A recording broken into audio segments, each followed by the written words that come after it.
बच्चों, कैसे हैं आप सब लोग। फिर से स्वागत है आपका अपने YouTube चैनल एजुफिजिका में। तो देखिए बच्चों, आज का जो हमारा डिस्कशन का टॉपिक है वो है हमारा electric field intensity due to electric dipole but which position on the equatorial position. Last वाली क्लास में हमने डिस्कस कर लिया था कहाँ पर, एक्सियल पोजीशन पे हमने डिस्कस कर लिया था। आज हम डिस्कस करेंगे कहाँ पर, इक्वेटोरियल पोजीशन पे। What will be the electric field intensity at the equatorial position due to electric dipole? तो देखिए बच्चों क्या है, सबसे पहले तो मैं डाइपोल बना लेता हूँ कि डाइपोल होता क्या है।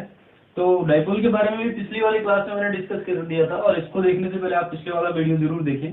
तो देखिए क्या है, यहाँ पर इक्वेटोरियल लाइन पे हमें निकालना है। तो सबसे पहले इक्वेटोरियल लाइन ढूंढते हैं, डाइपोल को डिस्कस करते हैं। तो मेरे पास एक डाइपोल है। डाइपोल में क्या होता है, दो इक्वल मैग्नीट्यूड के और अपोजिट नेचर के दो चार्ज होते हैं जिनको कुछ डिस्टेंस पे हम क्या करते थे, रख देते हैं।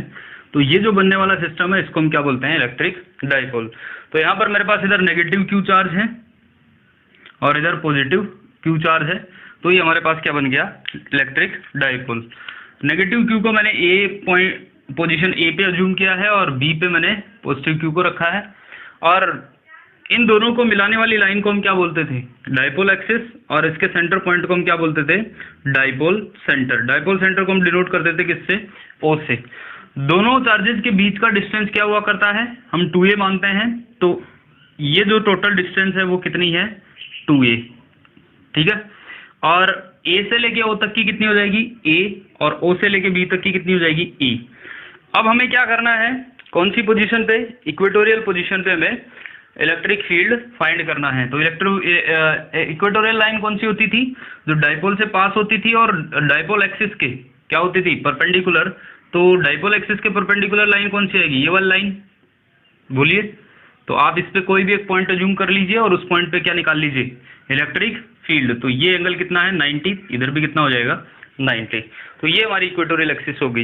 इस इक्वेटोरियल एक्सिस पे कोई पॉइंट हम अज्यूम कर सकते हैं। तो जैसे मैंने मान लो, सपोज करो ये कोई पॉइंट P अज्यूम कर लिया है। इस P पॉइंट पे मुझे क्या निकालना है, इलेक्ट्रिक फील्ड फाइंड करना है।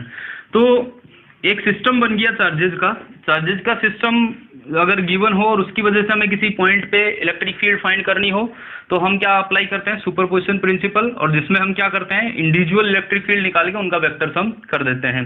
तो यहाँ पर A पर जो नेगेटिव चार्ज है उसकी वजह से P पर इलेक्ट्रिक फील्ड आएगा, B पर जो पॉजिटिव चार्ज है उसकी वजह से P पर इलेक्ट्रिक फील्ड आएगा। वो किस डायरेक्शन में आएगा, डायरेक्शन देख लेते हैं, फिर उसके अकॉर्डिंग हम क्या कर देंगे, उसका वेक्टर सम। जैसे हम वेक्टर सम करेंगे हमारे पास क्या आ जाएगी, नेट इलेक्ट्रिक फील्ड इंटेंसिटी आ जाएगी P पॉइंट पे, किसकी वजह से, डाइपोल की वजह से, इक्वेटोरियल पोजीशन पे।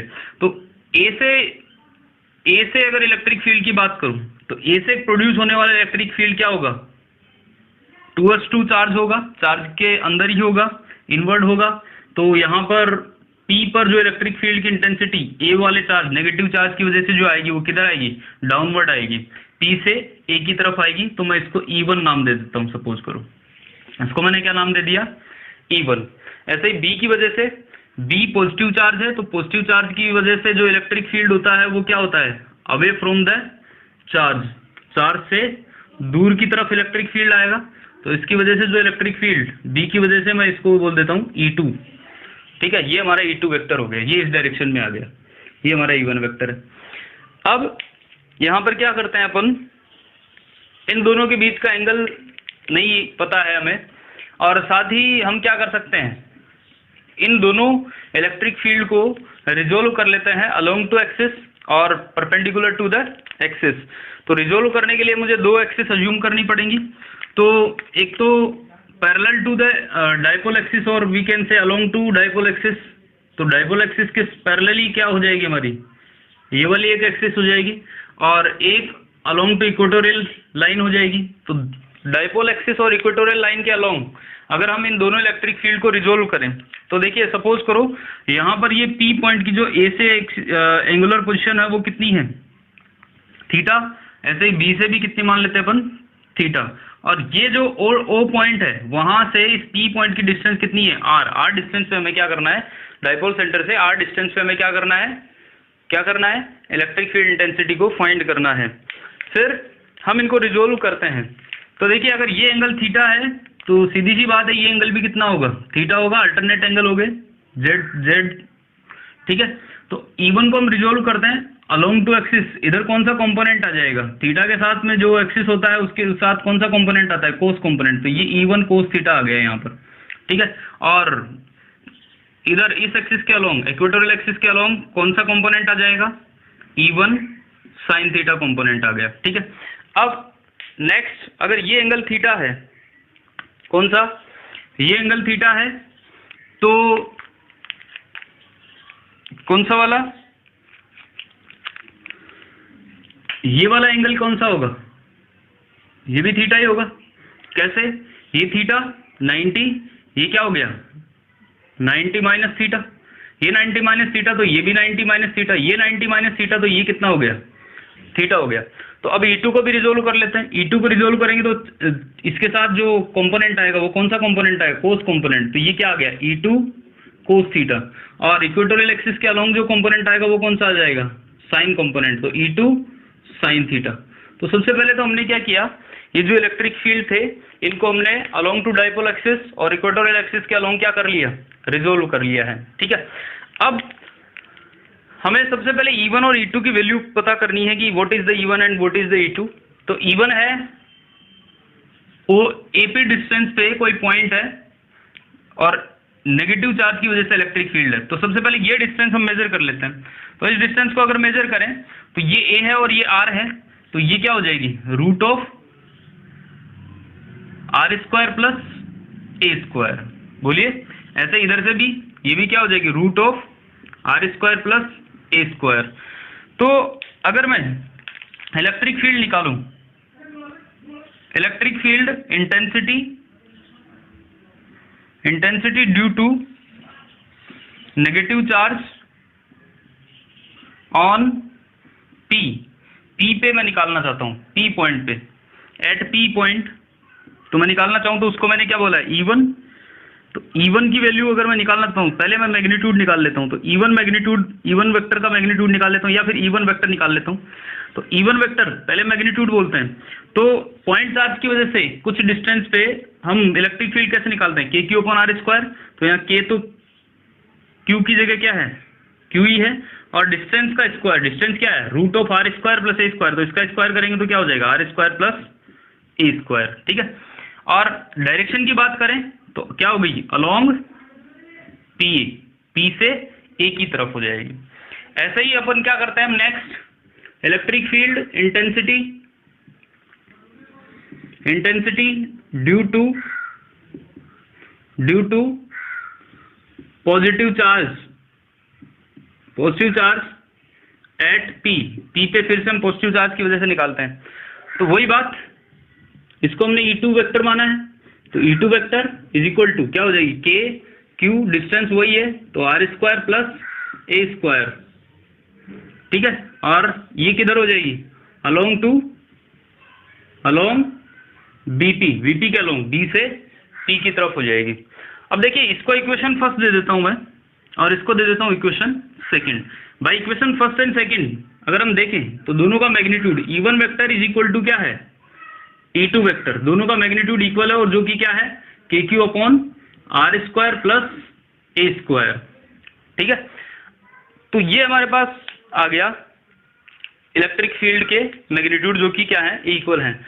तो अगर ये इक्वल हैं तो E1 वेक्टर और E2 वेक्टर के जो अलोंग टू इक्वेटोरियल एक्सिस जो कंपोनेंट हैं, जैसे E1 साइन थीटा और E2 साइन थीटा, तो वो भी क्या होंगे, E1 vector mod sine theta will be equal to E2 vector mod sine theta. ये दोनों एक दूसरे के क्या है, इक्वल होंगे। तो इसका मतलब, और डायरेक्शन में अपोजिट है, इसका मतलब ये दोनों एक दूसरे को क्या कर देंगे, कैंसिल आउट कर देंगे। तो E1 साइन थीटा कैंसिल हो जाएगा किससे, E2 साइन थीटा। तो P पॉइंट पे जो वर्टिकल कंपोनेंट है वो तो रहेंगे ही नहीं, सिर्फ कौन से रहेंगे, हॉरिजॉन्टल कंपोनेंट। तो अगर मैं नेट इलेक्ट्रिक फील्ड निकालना चाहता हूँ, नेट इलेक्ट्रिक फील्ड